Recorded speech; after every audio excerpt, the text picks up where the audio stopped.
ينفعنا أو نتخذه ولدا وكذلك مكنا ليوسف في الأرض ولنعلمه من تأويل الأحاديث والله غالب على أمره ولكن أكثر الناس لا يعلمون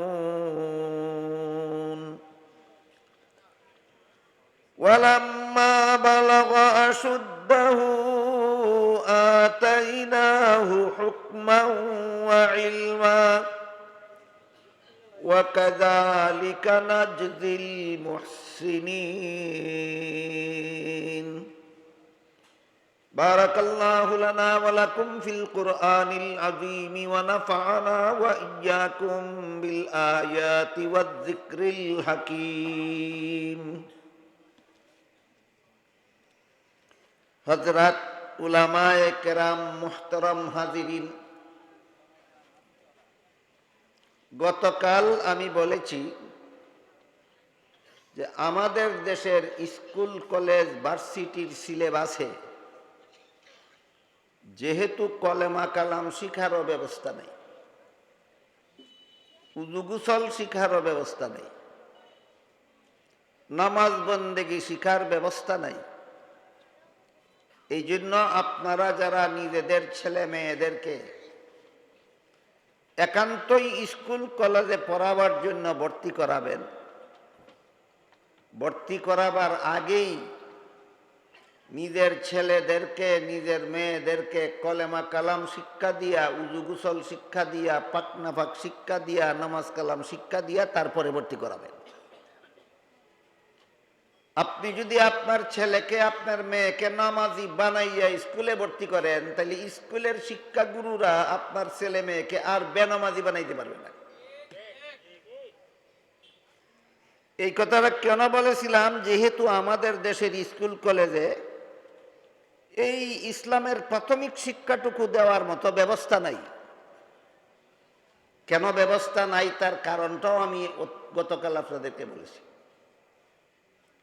এই দেশের স্কুল কলেজের সিলেবাস তৈরি করার জন্য যাদের হাতে দায়িত্ব দেওয়া হয়, এরা পরিকল্পিতভাবেই এমন একটা সিলেবাস তৈরি করে সরকারের হাতে তুলে দেয়, যে সিলেবাস নিয়ে লেখাপড়া করলে মুসলমানের বাচ্চা লতিফ সিদ্দিকী হতে পারে, যে সিলেবাস নিয়ে লেখাপড়া করলে মুসলমানের বাচ্চা ডক্টর আহমদ শরীফ হতে পারে, যে সিলেবাস নিয়ে লেখাপড়া করলে মুসলমানের বাচ্চা তসলিমা নাসরিন হতে পারে। এটা পরিকল্পিত শয়তানি। যারা সিলেবাস তৈরি করে দিল তাদের তো পেটে পেটে শয়তানি আছে। ওই এমন নাস্তিক্যবাদী সিলেবাস সরকারে গ্রহণ করে কেন? এটা বোঝার জন্য আমাদের দেশে একটা প্রচলিত প্রবাদ আছে, সুরে সুরে খালাতো ভাই, 3 সুরে আলী, 1 সুরে বিয়া করে আরেক সুরের হালি। কয়নি? সুরে সুরে খালাতো ভাই, 3 সুরে আলী, 1 সুরে বিয়া করে আরেক সুরের আলী। এক দলে নাস্তিক বানাবার সিলেবাস তৈরি করে দেয়, আরেক দলে এটারে অনুমোদন দেয়। 1 সুরে আরেক সুরের আলী বিয়া করছেনি। সুতরাং উভয় পক্ষের পেটে পেটে শয়তানি, যাতে এই দেশের কোটি কোটি মুসলমানের ছেলেমেয়েরা যেন লেখাপড়া করার পরে আর মুসলমান থাকতে না পারে, এরা সবাই যেন ওদের মতো নাস্তিক, ভুকবাদী, বেঈমান হইয়া যায়। এরা সবাই ইসলামের শত্রু। যারা মুসলমানের ছেলেমেয়েরে কলেমা কালাম শিকার মতো কথা সিলেবাসে অন্তর্ভুক্ত করে না, এরা যেভাবে ইসলামের শত্রু, ঠিক তেমনি ভাবে যে সমস্ত সরকারেরা এই সিলেবাসকে অনুমোদন করে, এরাও ইসলামের মিত্র। দুটোটা ইসলামের শত্রু। ওই 1 সুরে বিয়া করে আরেক সুরে শালি। এরা ইসলামকে এত ভয় পায় কেন? 17 কোটি মুসলমানের দেশের স্কুলের ছাত্র ছাত্রীদেরকে ইসলামের সামান্য শিক্ষা দিতে এত ভয় পায় কেন? এই জিনিসটা আপনাদের সকলের জানা থাকা দরকার। তার কারণ হইল, যত রকমের অপকর্ম সমাজে আছে, যত রকমের দুর্নীতি সমাজে আছে, যত রকমের জালিয়াতি সমাজে আছে, যত রকমের পাপাচার দুনিয়াতে আছে, যত রকমের গুনার কাজ দুনিয়াতে আছে, সবগুলির পথে বাধা একমাত্র ইসলাম। সবগুলির পথে বাধা একমাত্র। কাজেই মুসলমানের ছেলেফেলেরা যদি স্কুলে গিয়ে ইসলাম সম্পর্কে সামান্য ধারণা অর্জন করতে পারে, তাহলে সুরের দলে চুরি করার সুযোগ পাবে না, ডাকাতের দল ডাকাতি করার সুযোগ পাবে না, সুদকুরের দলে সুদকুর যখন সুদ খাইতে যাবে তখন এরাই বলবে সুদ খাওয়া হারাম, সুদ খাওয়া যাবে না। ঘুষকুরের দল ঘুষ খেতে পারবে না, কারণ ইসলাম হবে তাদের পথে বাধা। খুনির দল খুন করতে পারবে না, কারণ ইসলাম হবে এদের পথে বাধা। সন্ত্রাসীর দল সন্ত্রাস করতে পারবে না, কারণ ইসলাম হবে এদের পথে বাধা। জিনাকারের দল জিনা করতে পারবে না, কারণ ইসলাম হবে এদের পথে বাধা। বুট চুরের দল বুট চুরি করতে পারবে না, কারণ ইসলাম হবে এদের পথে বাধা। বুট ডাকাতের দল বুট ডাকাতি করতে পারবে না, কারণ ইসলাম হবে এদের পথে বাধা। দেশের সম্পদ কোটি কোটি টাকা চুরি করে বিদেশ পাচারকারীর দল এই কোটি টাকার দেশের কোটি টাকা চুরি করে বিদেশ পাচার করতে পারবে না, ইসলাম হবে এদের পথে বাধা। এই জন্য এই এক সুরে বিয়া করে আরেক সুরের শালি কেন, এই দুনু সুরে এই সকল প্রকার দুর্নীতি চালাতে চায়, আর ইসলাম সকল প্রকার অপকর্মের পথে বাধা। আমি কি সংক্ষেপে আপনাদের কি বুঝাতে পারলাম? এরা ইসলামী শিক্ষাকে ভয় পায় কেন? এদের সকল অপকর্মের পথে একমাত্র ইসলামী শিক্ষা বাধা। এদের সকল অপকর্মের পথে একমাত্র ইসলামী শিক্ষা বাধা। তাই আমি শুধু আজকের এই তাফসীরুল কোরআন সম্মেলনের পক্ষ থেকে নয়, গোটা বাংলাদেশের প্রায় 17 কোটি মুসলমানের পক্ষ থেকে বর্তমান অন্তর্বর্তীকালীন সরকারের খেদমতে সবিনয় আবেদন জানাতে চাই। যেহেতু দেশে একটা পরিবর্তন এসেছে, যেহেতু দেশকে সংস্কারের কাজে সরকার হাত দিয়েছে, তাই পরিবর্তন এবং সংস্কারের অংশ হিসাবে আগামীতে স্কুলে কলেজে যেটুকু ইসলামী শিক্ষা ছেলে মেয়েদেরকে দিলে এরা নামাজি হতে পারে, এরা উযু গোসল জানতে পারে, পাক নাফাক জানতে পারে, ইবাদত বন্দেগীটা ঠিকমতো করতে পারে, ওই পরিমাণ ইসলামী শিক্ষা স্কুল কলেজের পাঠ্যতালিকায় বাধ্যতামূলক করা হোক। বলেন আপনারা সবাই একমত? আমি আপনাদের সকলের পক্ষ থেকে এবং সারা বাংলাদেশের প্রায় 17 কোটি মুসলমানের পক্ষ থেকে বর্তমান অন্তর্বর্তীকালীন সরকারের কাছে এই জোর আবেদন জানাচ্ছি। এখানে যদি কোনো সিআইডি ডিআইবি সরকারি কর্মকর্তা থাকেন, আপনাকে সবিনয় অনুরোধ করে বলি, আমাদের এই অনুরোধ আপনাদের সরকারের কানে পৌঁছাইয়া দিবেন। আর এরাও যদি মুসলমানের ভবিষ্যৎ প্রজন্মকে ওদের মতো নাস্তিক বানাবার মতো সিলেবাস চালু করে, তাহলে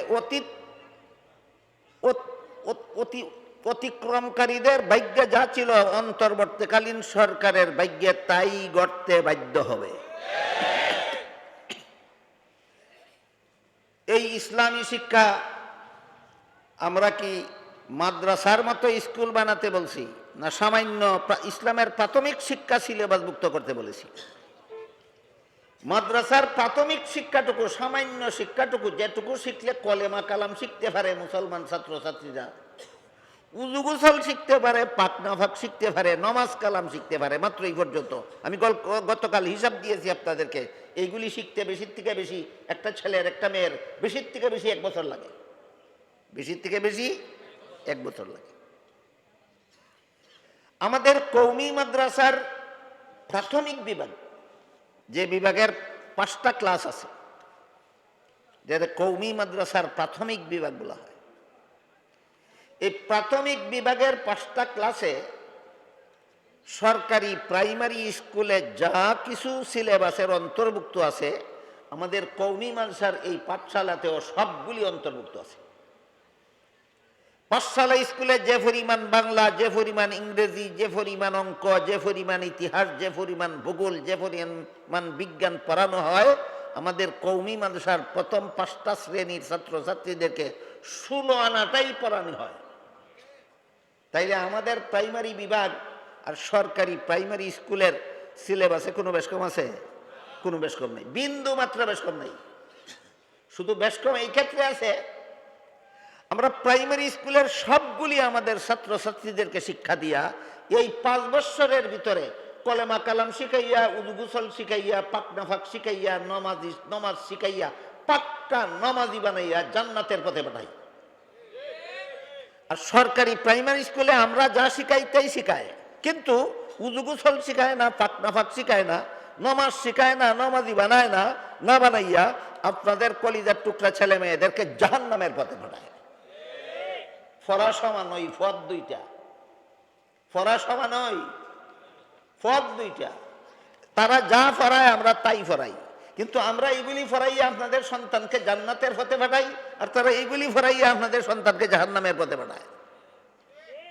আরেকটা বেশ কম আছে, আমরা প্রাইমারি স্কুলের সিলেবাসের সবটুকু আমাদের ছাত্রছাত্রীদেরকে শিক্ষা দিয়া নমাজি বানাইয়া জান্নাতের পথে পাঠাই, সরকারের 1 পয়সাও না খাইয়া। আর তারা এইগুলি ওই শিক্ষা দিয়া আপনাদের ছেলে মেয়েরে জাহান্নামী বেনমাজি বানাইয়া জাহান্নামের পথে পাঠায়। প্রত্যেকটা শিক্ষক প্রতি মাসে সরকারের 20,000 টাকা খাইয়া। আমরা সরকারের 1 পয়সা না খাইয়া এইগুলি ফরাই, নমাজি বানাই, আপনাদের সন্তানকে জান্নাতের পথে পাঠাই। আর প্রাইমারি স্কুলের তারা এইগুলি ফরায়, বেনমাজি বানায়, জাহান্নামের পথে পাঠায়। এক একজন শিক্ষক প্রতি মাসে সরকারের কত টাকা খাইয়া? এই তুলনামূলক পার্থক্যটা 17 কোটি মুসলমানের বোঝা দরকার, জানা দরকার, জীবন ভর মনে রাখা দরকার। তোমরা যা কিছু ফরাও সবগুলি আমরা ফরাই, তাইলে আমরা এদেরকে নামাজি বানাইতে পারি, তোমরা বানাইতে পারো না কেন? কারণ একটাই, সুরে সুরে খালাত্তো ভাই, 3 সুরে আলী, 1 সুরে বিয়া করে আর 1 সুরে শালি। কারণ একটাও। আবার কতগুলি বেহায়া আছে, বক্তৃতার সুযোগ পাইলেই কয় উভয় শিক্ষার সমন্বয় সাধন করতে হবে। এই গুড়ার ডিম বুঝস, সমন্বয় সাধন দফলে অর্থ বুঝসনি। উভয় শিক্ষার সমন্বয় সাধন করতে হবে। বলেন তো, আমরা কওমি মাদ্রাসার প্রথম 5টা বৎসরে প্রাইমারি স্কুলে সব কিছু পড়াই কিনা? তারা কি নমাজ রোজা খানো শিক্ষা দেয়? সমন্বয় কেমনে হয়? সমন্বয় শব্দের অর্থ শিক্ষক জীবনে কোনোদিন গোড়ার ডিম। সমন্বয় তো এটা কয়, তোমরা যা পড়াও আমরা তাই পড়াইব, তো আমরা যা বানাই তোমরা তাই বানাইবা, তোমরা যা পড়াও আমরা তা পড়াই, কিন্তু আমরা নমাজি বানাই, তোমরা বেনমাজি বানাও কেন? তাহলে সমন্বয় গফস বেটা, তোর হায়া লজ্জা নাই?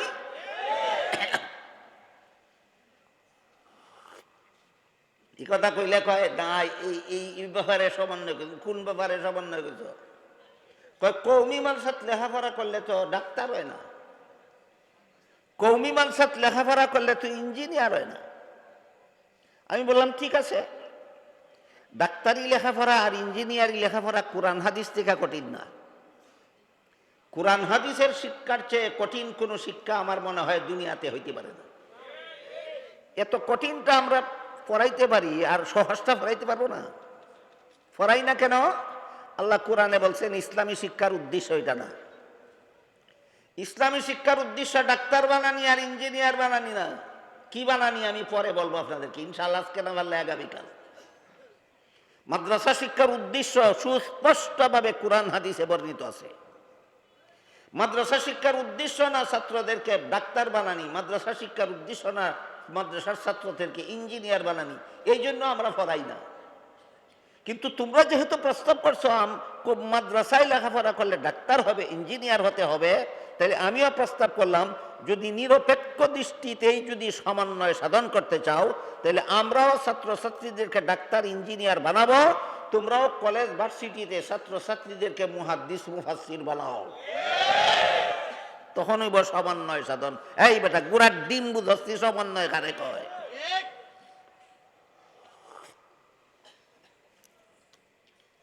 বরং এই ব্যাপারে আমি সমন্বয় সাধনের একটা প্রস্তাব করি আপনাদের কাছে, আপনার পছন্দ হইলে গ্রহণ করবেন, নাইলে আমার কথা আমারে ফিরিয়ে দিবেন।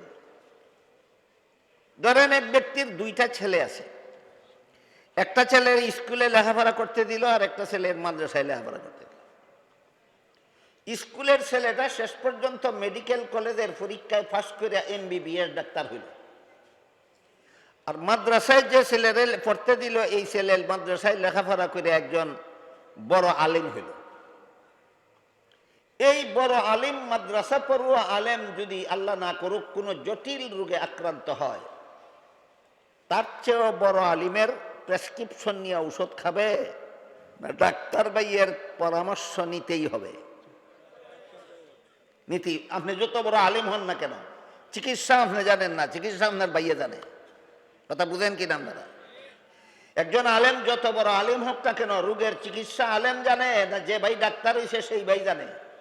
তুমি যত বড় আলেম হও না কেন, তোমার চিকিৎসার দরকার, তোমার কথায় হবে না, তোমার চেয়ে বড় আলিমের কথায় হবে না। চিকিৎসা তোমার ভাই ডাক্তার আছে তার কথা মতো চিকিৎসা করতে হবে। আর যেই ব্যক্তি ডাক্তার, এই ব্যক্তি যদি পরকালে জাহান্নাম থেকে বাঁচতে চায়, তাহলে আরো বড় ডাক্তারের কথা মতো জীবনযাপন করতে হবে না আলেম ভাইয়ের কথা মতো চলতেই হবে? এইটার নাম হইল সত্যিকারের সমন্বয় সাধন। বুঝাইতে পারলাম? উভয় শিক্ষার সমন্বয় সাধন, সমন্বয় সাধন, সমন্বয় সাধন। যে সমস্ত গণ্ড মূর্খরা জফে গুড়ার ডিম বুঝে না সমন্বয় সাধনের অর্থ কি। আমার প্রস্তাবগুলি যদি আপনারা বুঝে থাকেন তাহলে বলুন এইগুলি কি যুক্তিসম্মত নয় না চূড়ান্ত যুক্তিসম্মত? তাহলে আমি এইটাও জাতির কাছে আবেদন পেশ করলাম, এই প্রস্তাবগুলি যদি যুক্তিসম্মত হয় প্রস্তাবগুলি গ্রহণ করুন। আমরা প্রথম 5 বছরে প্রাইমারি স্কুলের সব পড়াই, এর সাথে পাক্কা নমাজি বানাই। তোমরাও সরকারি প্রাইমারি স্কুলে যা কিছু পড়াও এর সাথে মুসলমান ছেলে মেয়েরা নমাজি বানাও। আর আমাদের মাদ্রাসায় উচ্চ শিক্ষা লাভ করে যত বড় আলেম হোক না কেন, চিকিৎসার জন্য ডাক্তারের কাছে পাঠাই। তোমরা স্কুল কলেজ ভার্সিটিতে ফিরে যারা ডাক্তার ইঞ্জিনিয়ার হইছ, তোমরা যদি পরকালে জাহান্নাম থেকে বাঁচতে চাও তা আলেমদের কথা মতো জীবনযাপন করো। এই সমন্বয় সাধনের প্রস্তাবটা আমি আপনাদের পক্ষ থেকে জাতির কাছে, সরকারের কাছে পেশ করলাম। আপনারা সমর্থন করেন? ইসলামের প্রাথমিক শিক্ষাটুকু না দিয়া স্কুলে কলেজে ভার্সিটিতে লেখাপড়া করলে যা হওয়ার তাই হয়, যা হওয়ার তাই হয়, যা হওয়ার তাই হয়। এর সংক্ষিপ্ত বিবরণ হইল, যত বড় শিক্ষিত তত বড় দুর্নীতিবাজ হয়, যত বড় শিক্ষিত তত বড় দুর্নীতিবাজ হয়। কারণ তার অন্তরে ইসলামী শিক্ষার ছোঁয়া লাগছে না, ইসলামী শিক্ষার পরশ নাই তার অন্তরে। যদি সে ইসলামের প্রাথমিক শিক্ষাটুকু শিখত, ইসলামের প্রাথমিক শিক্ষার মাঝে আছে ওই যে গতকাল বলছিলাম কলেমায়ে তাইয়্যিবা, কলিমায়ে শাহাদত, ইমানে মুজমল, ইমানে মুফাসসল। আমি শুনাই আপনাদেরকে, এর শোনার পরে বলবেন কত বছর লাগে এগুলি শিখতে। কলেমায়ে তাইয়্যিবা হলো লা ইলাহা ইল্লাল্লাহু মুহাম্মাদুর রাসূলুল্লাহ। কলেমায়ে শাহাদত হলো আশহাদু আল্লা ইলাহা ইল্লাল্লাহু ওয়াহদাহু লা শারীকা লাহু ওয়া আশহাদু আন্না মুহাম্মাদান আবদুহু ওয়া রাসূলুহু। ইমানে মুজমাল হলো আমানতু বিল্লাহি কামা হুয়া বিআসমাইহি ওয়া সিফাতিহি ওয়া কাবিলতু জামিয়া আহকামিহি। ইমানে মুফাসসাল হইল আমানতু বিল্লাহি ওয়া মালাইকাতিহি ওয়া কুতুবিহি ওয়া রুসুলিহি ওয়াল ইয়াউমিল আখিরি ওয়াল কদরি খাইরিহি ওয়া শাররিহি মিনাল্লাহি তাআলা ওয়াল বাসি বাদাল মাউত। এই 4 কলিমা। বলেন 4 বছর লাগবে শিখতে, 4 মাস লাগবে, 4 সপ্তাহ লাগবে, না 4 দিন যথেষ্ট? 4 দিন যথেষ্ট। তোরে বাগে ধরে না বুতে ধরে প্রাইমারি স্কুলের মুসলমান ছাত্র ছাত্রীরা এইগুলি শিক্ষা দিতে? তোরে বাগে ধরে না বুতে ধরে? কিচ্ছু তানে ধরে না, ধরে একটাই ওই সুরে সুরে খালাত ভাই, 3 সুরে আলী, 1 সুরে বিয়া করে আরেক সুরের শালি, এইটাই দর্শে এরারে।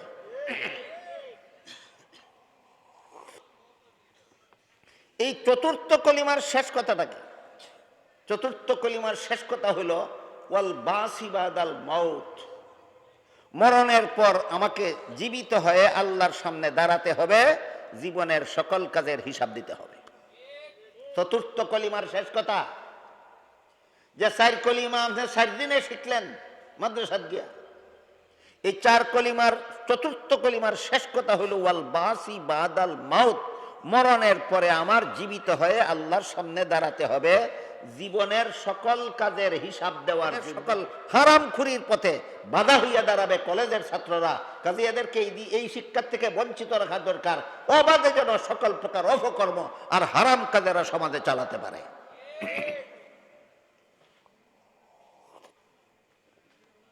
শুধুমাত্র এই একটা কথা যে মরণের পরে আমার একদিন জীবিত হয়ে আল্লাহর সামনে দাঁড়াতে হবে জীবনের সকল কাজের হিসাব দেওয়ার জন্য। এই কথাটা যদি একজন প্রাইমারি স্কুলের একটা ছাত্রর অন্তরে বদ্ধমূল থাকে, একটা ছাত্রীর অন্তরে বদ্ধমূল থাকে, হাই স্কুলের একটা ছাত্র ছাত্রীর অন্তরে যদি এই বিশ্বাসটা মজবুত থাকে, কলেজ ভার্সিটির কোনো ছাত্র ছাত্রীর অন্তরে যদি এই বিশ্বাসটা মজবুত থাকে, তাইলে পারবে জীবনের কোনো কাজে কোনো স্তরে অপকর্ম করতে, পারবে কোনো রকমের দুর্নীতি করতে, পারবে কোনো রকমের জালিয়াতি করতে, পারবে সুদ খাইতে, পারবে ঘুষ খাইতে, পারবে মদ খাইতে, পারবে গাঞ্জা খাইতে, পারবে বুট চুরি করতে, পারবে বুট ডাকাতি করতে? পারবে না।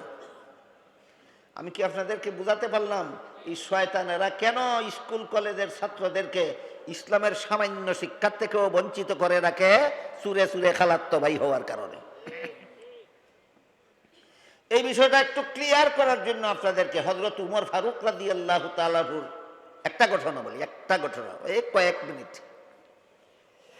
আমি অন্যদিন কালকে অথবা এর আগের দিন আপনাদেরকে বলেছি, হযরত উমর ফারুক রাদিয়াল্লাহু তাআলা আনহু আল্লাহর রাসূলের দ্বিতীয় খলিফা ছিলেন। খলিফা কোরআন হাদিসের ভাষা, বর্তমান দুনিয়ার রাজনৈতিক ভাষায় যারা কয় প্রধান শাসনকর্তা, মনে আছে? হযরত উমর যে দেশের প্রধান শাসনকর্তা ছিলেন, এই দেশটা কি বাংলাদেশের সমান একটা দেশ ছিল? পাকিস্তানের সমান না অর্ধেকটা পৃথিবীর সমান? এত বড় বিশাল সাম্রাজ্যের শাসনকর্তা ছিলেন হযরত উমর ফারুক রাদিয়াল্লাহু। জুম্মার দিন দেখা গেল সরকারের একটা সরকারি রিলিফের চাদর ছাড়া এই প্রধান শাসনকর্তার আর কোনো কাপড়ই নাই। শরীর ঢেকে জুম্মার নামাজের ইমামতি করার জন্য ছেলের চাদর ঋণ করতে হয়েছে। ঘটনা শুনছেন না? ওই দিন এই খলিফা ওমর একদিন মরুভূমির রাস্তা দিয়ে কোথাও যাইতেছিলেন, সাথে খাওয়ার কিছু নাই। যেই বেটার রিলিফের একটা চাদর ছাড়া আর কোনো চাদর কাপড়ই থাকে না, এই বেটার সফরের মধ্যে খাওয়ার কিছু সাথে না থাকা কি অস্বাভাবিক? স্বাভাবিক, সাথে খাওয়ার কিছু নাই। মরুভূমির রাস্তা মানে 10 মাইল 20 মাইল 30 মাইল 50 মাইলের রাস্তা, শুধু বালু আর বালু, বাড়িঘরও নাই, দোকানপাটও নাই, খানা জোগাড় করার কোনো ব্যবস্থা নেই। এমত অবস্থায় খলিফা উমরের পেটে বড় খিদা লাগলো। খানা পাবেন কোথায়? সাথেও নাই, রাস্তায় জোগাড় করারও ব্যবস্থা নাই। খিদার কারণে উমর কষ্ট করতেছিলেন। এমত অবস্থায় খলিফা উমর দেখলেন মরুভূমির মধ্যে একটা রাখাল ছেলে এক পাল ছাগলের রাখালি করে। ওই রাখাল ছেলে তার পালের একটা দুধের ছাগলের দুধ দোহন করে পান করলো। বাংলা ভাষায় দুহন কয়। বৃহত্তর সিলেটের বাইরে বাংলাদেশের অন্যান্য জেলায় কয় দুয়ানি, আমরা বৃহত্তর সিলেট জেলায় কয় কিরানি। আপনারা কোনটা কইলে বুঝবেন বলেন? খলিফা উমর দেখলেন রাখাল ছেলে তার ফালের একটা দুধের ছাগলের দুধ কিরাইয়া খাইছে। তাই খলিফা উমর রাখাল ছেলের কাছে গিয়া বললেন, রাখাল ভাই, তোমারে দেখলাম একটা দুধের ছাগলের দুধ দোহন করে পান করছো, দয়া করে আর একটা দুধের ছাগলের দুধ দোহন করে আমাকে একটু পান করতে দাও, আমার পেটে বড় খিদা।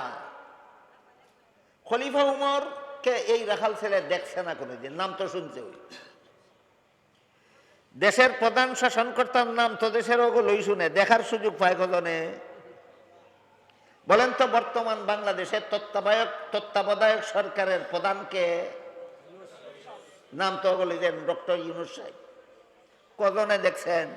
আমিও দেখছি না, আমি জীবনে কোনোদিন ওনারে দেখছি না, কিন্তু নাম শুনছি গদিতে বসার আরো আগের থেকে নাম শুনি।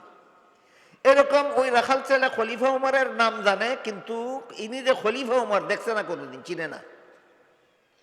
সে কল্পনাও করতে পারলো না যে খলিফা উমর মরুভূমির রাস্তা দিয়ে যাইতেছেন, তার পেটে খিদার সাথে খাওয়ার মতো নাই। তার কল্পনা করার মতো ব্যাপার নয়। তাই রাখাল ছেলে খলিফা ওমরকে একজন সাধারণ পথের মুসাফির মনে কইরা কইল, মুসাফির ভাই, এই ছাগলের পালের মালিক আমি না, আমি মালিকের বেতনভোগী চাকর। আমি যে মালিকের ছাগলের পালের রাখালি করি, এর বিনিময়ে মাস শেষে মালিকে আমারে যে নগদ টাকা দেয় সেটাও আমার বেতন। রাখালি করার সময় পেটে খিদা লাগলে মালিকের একটা দুধের ছাগল দুহন করে পান করি, ওইটাও আমার বেতন। তুমি যেহেতু আমার মালিকের বেতনভোগী চাকর না, কাজেই মালিকের অনুমতি ছাড়া আমি তোমারে এক ফোঁটা দুধও দিতে পারবো না। মালিকের অনুমতি ছাড়া এক ফোঁটা দুধও দিতে পারবো না। খলিফা ওমর এই রাখাল ছেলের এই কথা শুনিয়া তিনি বুঝতে পারলেন যে আমার আর খিদা নিবারণের কোনো উপায় নাই। তারপরও তিনি দুঃখিত না হইয়া আনন্দে তার আত্মাটা ভরে গেল, আত্মাটা তুষ্ট হয়ে গেল। কেন? যে আমার পেটের খিদা গেলে গেল, না গেলে নাই। আমার দেশের একটা অশিক্ষিত মূর্খ রাখাল ছেলে, সে যে মালিকের অনুমতি ছাড়া মালিকের মাল কেউ দেয় না, এত বড় আমানতদার যে আমার দেশের একটা রাখাল ছেলে, এতেই আমার আত্মাটা তুষ্ট। তবে সর্বযুগেই কিছু বাটপার এমন থাকে, মঞ্চে দাঁড়াইয়া যখন বক্তৃতা দেয় এমন মজার মজার সুন্দর সুন্দর নীতি বাক্যের কথা কয়, যেমন বোঝা যায় নবীগণের মতো কথা কয়, আর কাজ করে সময় দেখা যায় ফেরাউনের মতো কাজ করে। এই অপকর্মটা বেশিরভাগ হয়ে থাকে রাজনৈতিক নেতাদের পক্ষ থেকে। বর্তমান জমানার যত বড় বড় রাজনৈতিক নেতা আছে, এর মধ্যে শতকরা ৯৯টা রাজনৈতিক নেতা এই রকমের বাটপার। মঞ্চে দাঁড়িয়ে বক্তৃতা দেয়, নবীগণের মতো সুন্দর সুন্দর কথা বলে, আর কর্মক্ষেত্রে গিয়ে ফেরাউনের মতো কাজ করে। একটাই বলে বক্তৃতা করছিল, হে বলে ডেলি ৮০ রাকাত তাহাজ্জুদের নামাজ পড়ে। এই তাহাজ্জুদ কি, এই নামাজটা কি ইবাদতের নামাজ না রাজনৈতিক নামাজ? এটা রাজনৈতিক, এটা ইবাদতের নামাজ না, এটা রাজনৈতিক নামাজ। এরকম কেউ কেউ রাজনৈতিক তসবিহ পড়ে, কেউ রাজনৈতিক কোরআন তেলাওয়াত করে। একটু একটু কই আপনারা রে, উমরের ঘটনাটা বাকি অংশটা একটু পরে কই। পাকিস্তানে যে সময় বেনজির ভুট্টো প্রধানমন্ত্রী ছিল, এই সময় একবার সামনে নির্বাচন আসলো, হঠাৎ দেখা গেল বেনজির ভুট্টো তসবিহ পড়ে। এটা নাস্তিক, এটা আল্লাহ রসুল বিশ্বাস করে না, তসবিহ পড়ে। একজন আলেম জিজ্ঞাসা করলেন, দেখা তুমি আজকাল তসবিহ পড়ো কি? তার লাগে কি এর তসবিহ পড়ো? কয় আয়াতুল কুরসির তসবিহ পড়ি। আলিম কইলেন, আয়াতুল কুরসি তো অনেক লম্বা, তুমি এত তাড়াতাড়ি দানা টানো কেমনে? কয় আমি শর্টকাট কইরা লইছি। বলে কেমনে শর্টকাট করছো? কয় আয়াতুল কুরসির মধ্যে একটা শব্দ আছে কুরসি, এই শব্দের আগের পিছের সব বাদ দিয়া শুধু কুরসি কুরসি কুরসি কুরসি কুরসি কুরসি। কুরসি শব্দের অর্থ গদি, কুরসি শব্দের অর্থ গদি।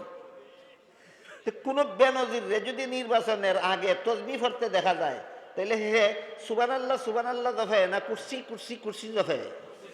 কিন্তু আপনারা তো এত সরল, আপনারা এই বাটপারেরা তো তসবিহ দেখলেই মনে করেন ৭০০ ইঁদুর মাইরা বিলাই মক্কা রওনা হইছে।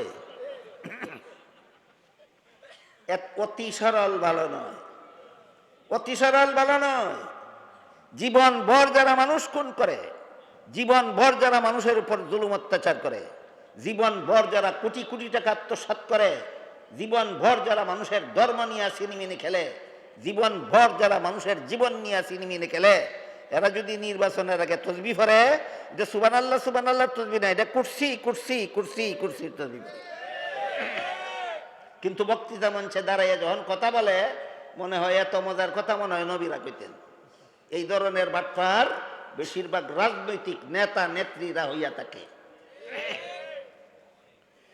তো খলিফা ওমর মনে করলেন, এই মনে একটা বাটপারি করলো আমার সাথে, যে মালিকের অনুমতি ছাড়া আমার এক ফোঁটা দুধও দিতে পারবে না। এই কথা আমাকে ধোঁকা দেওয়ার জন্য বললো, না সত্যই সে আমানতদার, এটা আমার তারে পরীক্ষা করতে। তাই খলিফা উমর এই রাখাল ছেলের আসল অবস্থা পরীক্ষা করার জন্য কইলেন, আচ্ছা ঠিক আছে, তুমি যদি বিনামূল্যে এক ছাগলের দুধ আমারে না দাও, তাইলে একটা দুধের ছাগল আমার কাছে উচিত মূল্যে বিক্রি করে দাও। এখন মাগনা না উচিত মূল্যে? উচিত মূল্যে বিক্রি করে দাও। এতে তোমার একটা উপকার হবে, আমার একটা উপকার হবে। আমার উপকার এই হবে যে ছাগলটা কিনে আমি এখন ওই ছাগলের দুধ দোহন করে পান করবো, আমার পেটের খিদা নিবারণ হবে। আর তোমার উপকার এই হবে, তোমার মালিকে বেতন যা দেয় তো দিল, ওই আর একটা ছাগলের মূল্য আমার কাছ থেকে যা পাইলা, এটা বেতনের অতিরিক্ত পাইলা, এটা তোমার উপকার। সুবুদ্ধি না কুবুদ্ধি? কি বাস্তবায়ন করার জন্যই উমরে কুবুদ্ধি দিলেন, না পরীক্ষা করার জন্য? আবার উমরের প্রতি সন্দেহান হইবেন না যে উমরের মতো রসুলের খলিফা এমন কুবুদ্ধি কেমনে দিলেন। বাস্তবায়ন করার জন্য দিছেন, না পরীক্ষা করার জন্য দিছেন, দেখি তুই কি করস। রাখাল ছেলে বলে, মুসাফির ভাই, তোমার কথা মতো একটা দুধের ছাগল যদি আমি তোমার কাছে উচিত মূল্যে বিক্রি করে দিই, দিয়া যদি পয়সাটা আমি আত্মসাৎ করে খাইয়ালাই, মালিকে যখন গন্তি দিব ছাগলের পাল গন্তি দিয়া তো পাইব ছাগল একটা কম, তখন তো তোমারে জিজ্ঞেস করতো না আমার ছাগল একটা কম কেন, আমি রাখাল, আমারে জিজ্ঞেস করবে, মালিকরে কি জবাব দেব?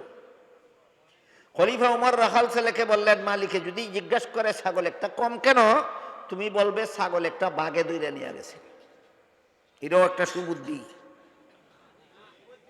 বাস্তবায়নের জন্য না পরীক্ষা করার জন্য? যখন উমর কইলেন তুমি মালিক রে কইও ছাগল একটা বাঘে দইরা নিয়ে গেছে, বাঘে ছাগল নিয়ে লেগা রাখাল ছেলের ফিরাইবার কোনো ক্ষমতা নাই, কাজেই তোমার বিরুদ্ধে কোনো বিচার চলবে না, তখন রাখাল ছেলে খেপল ওই মুসাফির লোকটার উপর। খলিফা উমর সিন্না খেপছে না মুসাফির সিন্না খেপছে? মুসাফির লোকটার উপর খেপে কয়, এই বেটা মুসাফির, দাঁড়া, আমার একটা কথা শুনে যা। আমি আমার মালিকের বিশ্বস্ত চাকর, আমি যদি কই ছাগল একটা বাঘে দিয়ে নিয়ে গেছে, বিন্দু মাত্র সন্দেহ করবে না আমাকে, আমার বিরুদ্ধে বিচার দায়ের করবে দূরের কথা, শতকরা 100 আমার কথা সত্য বলে বিশ্বাস করবে। কিন্তু তুই বল, শেষ বিচারের দিন আল্লাহ যখন জিজ্ঞাসা করবেন মালিকের ছাগলটা কি করছিলি, তখন কি জবাব দিবে? বলেন, মুসলমানের অন্তরে এই বিশ্বাস প্রাইমারি স্কুলের শিক্ষার দ্বারা জন্ম হয়, হাই স্কুলের শিক্ষার দ্বারা জন্ম হয়, কলেজ ভার্সিটির শিক্ষার দ্বারা জন্ম হয়, না একমাত্র ওয়াল বাসি বাদাল মৌতের দ্বারা জন্ম হয়? মনে আছে? ওয়াল বাসি বাদাল মৌত, একমাত্র ওয়াল বাসি বাদাল মৌত। ইমানে মুফাসসালের সর্বশেষ কথা, কচি কাঁচা ছেলে মেয়েদেরকে শিশুকালে শিক্ষা দিলে এই শিক্ষাটা অন্তরে বদ্ধমূল থাকে। এরপরে সে প্রাইমারি স্কুলে যদি নাও পড়ে, হাই স্কুলে যদি নাও পড়ে, কলেজ ভার্সিটিতে যদি নাও পড়ে, কোনো বড় বড় মাদ্রাসায় যদি আর লেখাপড়া নাও করে, শুধু আল বাসি বাদাল মউত, একদিন আমাকে জীবিত হয়ে আল্লাহর সামনে দাঁড়াতে হবে, জীবনের সকল কাজের হিসাব দিতে হবে, এই কথা অন্তরে জাগ্রত থাকে, যে কারণে জীবনের কোনো পদে সে আর কোনো রকমের অপকর্ম, দুর্নীতি আর জালিয়াতি করার সাহস করতে পারে না। এই শিক্ষা থেকে স্কুল কলেজের ছাত্রছাত্রীদেরকে বঞ্চিত রাখার একমাত্র কারণ, সুরে সুরে খালাতো ভাই, 3 সুরে আলী, 1 সুরে বিয়া করে আর 1 সুরের শালি। এই জন্য ইসলামের প্রাথমিক শিক্ষার আলোতেও যাদের অন্তর আলোকিত হয় না, ইসলামের প্রাথমিক শিক্ষা এই 1 বছরের সিলেবাস, ইসলামের প্রাথমিক শিক্ষার আলোতেও যাদের অন্তর আলোকিত হয় না, আমি বলি এরা যত বড় শিক্ষিত হয় তত বড় দুর্নীতিবাজ হতে বাধ্য। এখন দুর্নীতির একটা ঘটনা আমার জীবনের ইতিহাস থেকে আপনাদের শোনাই। কোন বললাম খলিফা উমরের জীবনের ইতিহাস, এবার দুর্নীতি, শিক্ষিত দুর্নীতিবাজদের একটা ঘটনা আমার জীবনের ইতিহাস থেকে আপনাদের শোনাই। আনুমানিক 50 বছর আগের কথা হবে। ব্রাহ্মণবাড়িয়া এলাকায় এক ওয়াজ মাহফিল লেগেছিল। ফিরার পথে রেলগাড়িতে বাড়ি আসার জন্য ব্রাহ্মণবাড়িয়া রেল স্টেশনে গেলাম, গিয়া দেখি গাড়ি ছাইরা দিতেছে, টিকিট নেওয়ার সুযোগ নেই, টিকিট ছাড়াই রেলগাড়িতে উঠলাম। রেলগাড়ির ভিতরে সরকারের বেতনভোগী কর্মচারী থাকে, কেউ যদি বিনা টিকিটে গাড়িতে উঠে তার কাছ থেকে ভাড়া আদায় করতো আর টিকিট বানাইয়া দিত, তাকে নি এই সময় তার টিটি কইতো, আজকাল কি কয় আমি জানি না। আমি গিয়া টিটি সাহেবকে কইলাম, টিটি সাহেব গাড়ি ছেড়ে দিছে, আমি টিকিট নিতে পারছি না, আমার একটা টিকিট বানাইয়া দেন, আর ভাড়া যা হয় আমার কাছ থেকে নিয়ে যান। এ আমার সে সেচ্ছে কিতা সেতার মতো, টিকিট বানাই দেওয়া যাবে না। আমি কি বেটা সেতিস না, তোরে যে সরকারে বেতন দেয়, যে সরকারের বাঘের সম্পত্তি থেকে দেয় না, সমস্ত বাঙালিদের মাথার গাম পায়ে ফেলার উপার্জিত ট্যাক্সের টাকা থেকে দেয়, আমরা টেকাই দে তোরে বেতন দেয়, সেতিস না। তোমার বেতন দেয় আমার টিকিট বানাইয়া দেওয়ার জন্য, তুমি আমার টিকিট বানাইয়া দেওয়া যাবে না কেন? কয় টিকিট বানাইয়া দিলে শুধু ভাড়া দিলে হবে না, বিনা টিকিটে রেল ছাড়ার জরিমানাও দিতে হবে। আমি বললাম ভাড়াও দেব জরিমানাও দেবো, বা টিকিট বানিয়ে দাও। এখন আর সেতে না, এখন কই হুজুর আপনার জরিমানা তো লাগবেই না, ভাড়াও সবটা লাগবে না, বিনা টিকিটে যা মনে চায় আমারে দিয়া দিন।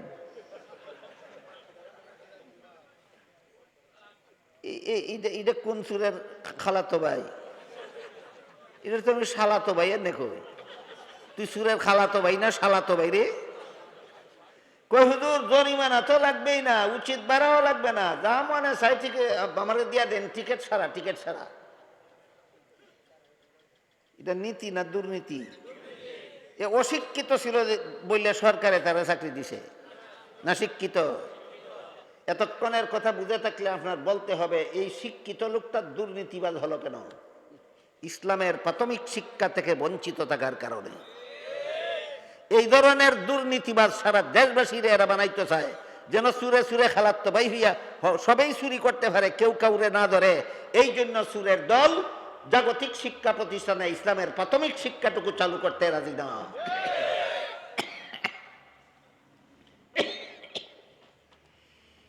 আমি কইলাম বিনা টিকিটে তোমার আমি একটা পয়সাও দিতাম না, টিকিট ছাড়া একটা টাকাও দেব না তোমারে আমি। আমার কয় আমি আপনার কাছ থেকে পয়সা কম নিতে চাই, আপনি বেশি দিতে চান কেন? বাটপার কেমন চিন্তা করে দেখেন। আপনার কাছ থেকে আমি টাকা কম নিতে চাই, আপনি বেশি দিতে চান কেন? আমি কইলাম আমি তোমারে বেশি দিতে চাই, তুমি কম নিতে চাও কেন? এরপরে আর কোনো জবাব না দিয়া নিরিবিলে গেছে।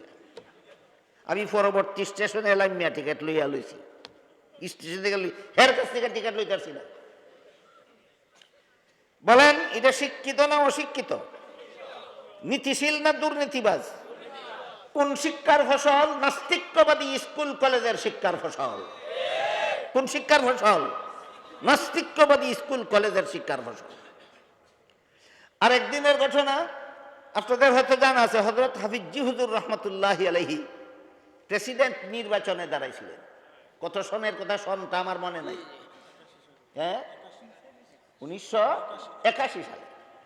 1981 সালে হযরত হাফিজ হুজুর রহমতুল্লাহি আলাইহি প্রেসিডেন্ট নির্বাচনে দাঁড়াইছিলেন। ওই জীবনে একদিন গেছিলাম ভোট দিতাম, আর কোনোদিন ভোট দিতাম গেছি না। হাফিজ হুজুর দাঁড়াইছিলেন প্রেসিডেন্ট নির্বাচনে। হাফিজ হুজুর বলছিলেন, সাংবাদিকরা জিজ্ঞাসা করেছিল আপনি যে দাঁড়াইছেন আপনি কি মনে করেন পাশ করবেন? এটা এমন একটা পলিসির জবাব যে পাশ করব মনে করি কইলে কোন যুক্তিতে তুমি মনে করো? তোমার থেকে বেশি ভোট অন্যরা সব সময় পাইয়েছে, তুমি কোন যুক্তিতে বেশি পাইবা মনে করো? আর যদি জবাব দেন উনি আমি মনে করি না পাশ করবো, তাহলে সাংবাদিকটা তো বেশি জিজ্ঞাসা করবো তাহলে তার দাঁড়াইলা কেন?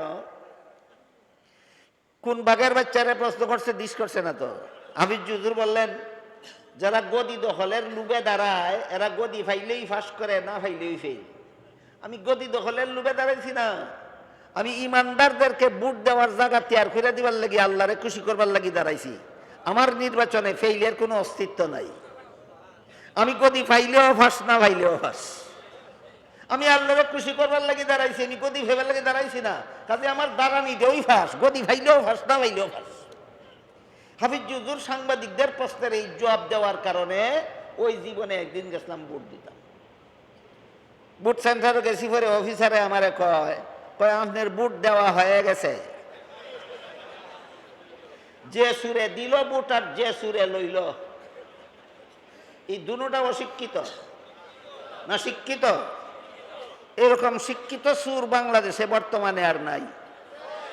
ওই 50 বছর আগে রেলগাড়ির মধ্যে যে একটা শিক্ষিত সুর ভাইছিলাম টিটি, এইরকম শিক্ষিত সুর বাংলাদেশে আর নাই।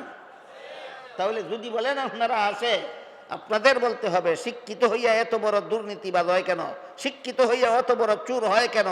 কারণ একটাই, স্কুল কলেজ ভার্সিটির মুসলমান ছাত্র ছাত্রীদেরকে এই শয়তানেরা ইসলামের প্রাথমিক শিক্ষা থেকে বঞ্চিত করে রেখেছে, এইভাবে অবাধে চুরির কর্ম চালাবার জন্য। কালকে থেকে আজকে এই পর্যন্ত যা আলোচনা হইল, শুধু কালকে বলছিলাম যে শিক্ষা দুই প্রকার, একটা জাগতিক শিক্ষা, একটা ইসলামী শিক্ষা।